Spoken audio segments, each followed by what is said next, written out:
Bon dia! Com ja vam comentar al vídeo anterior, després d'explicar-vos en què consisteix el programa LEADER i com es financia, avui parlarem dels requisits que cal complir per presentar-se a la convocatòria d'ajuts LEADER 2021.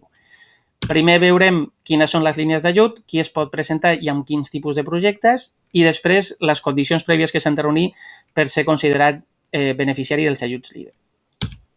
Qui es pot presentar als ajuts LEADER 2021? Doncs tant persones físiques, autònomes, com persones jurídiques. En aquest cas diferenciarem si són privades o públiques en funció de si tenen menys o més d'un 25% de participació d'entitats públiques. Per als sol·licitants privats tenim dues línies d'ajuts. Per a empreses agroalimentàries i per a empreses no agroalimentàries. Com podeu veure pel propi nom, en realitat l'abast és molt ampli i dins del d'empreses no agroalimentàries podríem encabir gairebé qualsevol tipus d'activitat econòmica que desenvolupi una empresa privada. Tot i que sí que hi ha algunes limitacions que comentarem més endavant. Pel que fa als beneficiaris o als promotors públics, sí que és una mica més restrictiva l'ordre de convocatòria i el projecte s'ha de poder encabir en una d'aquestes tres línies, que seria la recuperació del patrimoni cultural i natural, les infraestructures per a la mitigació del canvi climàtic o les infraestructures que generin activitat econòmica i ocupació. Si considerem que el nostre projecte es pot encabir en qualsevol d'aquestes 5 línies d'ajut, ja podem passar a comprovar si reunim les condicions per ser beneficiari. Tenim de dos tipus. Les primeres, com a persona sol·licitant. Les persones sol·licitants han de ser una PIME, és a dir, que no es poden tenir ni més de 250 treballadors ni més de 50 milions de facturació anual, no només amb la nostra empresa, sinó sumant també altres empreses associades o vinculades a la nostra. Evidentment, això no és aplicable als promotors públics. S'ha d'estar al corrent, evidentment, perquè estem rebent una subvenció, s'ha d'estar al corrent de les obligacions tributàries i amb la Seguretat Social i amb la resta d'institucions públiques. S'ha de disposar legalment del lloc on es realitzaran les inversions, ja sigui perquè s'és propietari, llogater, cessionari o qualsevol fórmula legal.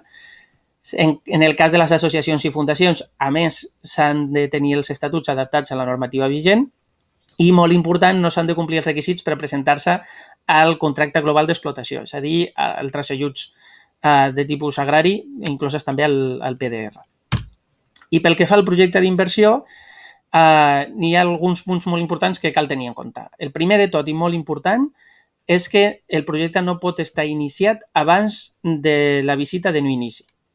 La visita de no inici és una visita presencial que nosaltres fem aproximadament 2 o 3 setmanes després de la presentació de la sol·licitud. Estaríem parlant al mes de desembre, si tot va bé. I quan nosaltres anem a fer aquesta visita, les actuacions no poden estar iniciades, no pot haver-hi ja ni les màquines ni les obres que s'han presentat a l'ajut, tot ha d'estar sense començar, no pot haver-hi cap factura anterior ni cap pagament anterior. Molt important això, perquè tot això no seria subvencionable. La inversió que es vulgui fer ha d'estar inclosa dins de l'objecte social de l'empresa. La inversió mínima elegible ha de superar el llindar dels 12.000 euros més IVA en el cas dels privats i dels 40.000 euros més IVA en el cas dels públics. Ha de ser un projecte que estigui acreditada la seva viabilitat en tots els aspectes, tècnic, econòmic, legal, etc.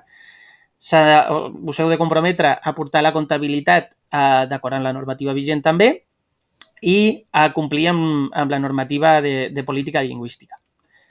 Fins aquí serien els requisits que s'han de reunir per poder presentar-se a l'ajut. Us comentava fa un moment que sí que hi ha algunes limitacions de projectes o de tipus d'inversió que no serien totalment subvencionables. Això ho veurem en el següent vídeo, en el qual us parlarem de les limitacions que hi ha en els ajuts LEADER i quins conceptes serien subvencionables i quins no. Us convidem a seguir-nos a les xarxes socials per no perdre-us el següent vídeo. Moltes gràcies.